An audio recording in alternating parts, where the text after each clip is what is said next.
प्यारे बच्चों, सच्ची नीयत से किया गया कार्य हमेशा सफल होता है, इसलिए कभी भी निराश ना होएं, मेहनत करते रहिए और हमेशा हमेशा जीवन में आगे बढ़ते रहिए।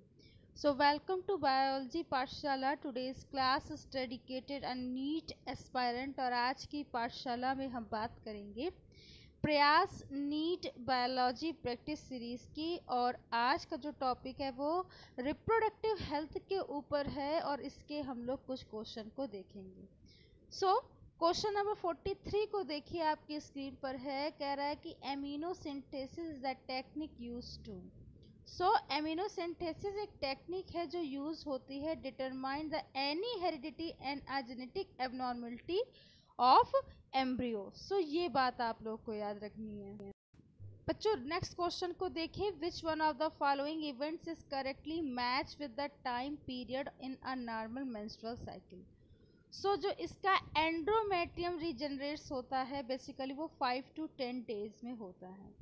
तो एक बेसिकली अगर ओवरी का पार्ट देखें तो एंड्रोमेट्रियम रीजनरेट जो होता है ना बेसिकली वो 5 से 10 दिन में होता है। ये एक करेक्ट ऑप्शन है during the menstrual cycle in female. So इस बात को याद रखना है। देखिए कह रहा है next question, which of the following represent a condition where the mortality of the sperm is highly reduce. ऐसा कौन सा बेसिकली कंडीशन है जहाँ पर स्पर्म की जो मोशन है वो क्या हो जाए, रिड्यूस हो जाए। तो इस तरीके का जो कंडीशन होता है उसे बोलते हैं एथेनोस्पर्मिया। क्या बोलते हैं बच्चों, एथेनोस्पर्मिया। और यहाँ पे उसकी मोर्टेलिटी रेट जो होता है वो कम हो जाता है। सो इस बात को याद रखना है। नेक्स्ट क्वेश्चन देखिए, question number 56, in the human female menstrual can be differ by the administration of.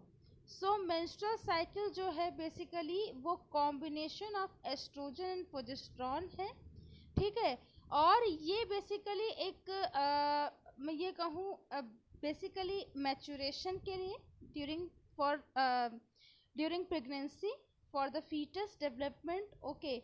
और उसके बहुत सारे मेंटेनेंस के लिए, पार्चुरेशन के लिए क्या करता है, हेल्प करता है। सो ये बात याद रखनी है। नेक्स्ट क्वेश्चन को देखिए, question number 47, which one of the following statement is correct about the menstruation. So very important question, we can say that. So इसमें अगर आप देखें तो during the normal menstruation about the 40 ml blood is lost. About 40 ml blood is lost in the we can say that menstruation. This is a incorrect statement, okay। सो ये याद रखना है, ठीक है। नेक्स्ट क्वेश्चन को देखिए जो आपकी स्क्रीन पर आने वाला है। That is which of the following correct about the human reproduction? Basically a combination of the progesterone and the estrogen in injected or implanted under the skin as an effective contraceptive. So basically reproduction के लिए ये एक combination है progesterone and oestrogen का, injected या implanted, ठीक है। उसको कहा किया गया, इंजेक्ट किया गया, इम्प्लांट किया गया skin as an effective contraceptive. तो ये करेक्ट ऑप्शन है ह्यूमन रिप्रोडक्शन के लिए। सो इसे याद रखना है, ठीक है। नेक्स्ट क्वेश्चन को देखिए। नेक्स्ट क्वेश्चन है question number 49, a vasectomy prevents a, that is a movement of sperm into the urethra. Movement of sperm को रोकता है यूरेथ्रा में, तो ये बात याद रखोगे, ठीक है बच्चों। नेक्स्ट क्वेश्चन है, कह रहा artificial insemination means a artificial introduction of sperm of a healthy donor into vagina. तो आर्टिफिशियल इंसेमिनेशन का मीन होता है कि स्पर्म का हेल्दी डोनर में ट्रांसफ़र करना। सो ये बात याद रखेंगे। नेक्स्ट क्वेश्चन को देखिए, कह रहा है विच of the following contraceptive makes a uterus unsuitable for the implantation, that is the progesters। तो ये बात याद रखेंगे, ठीक है।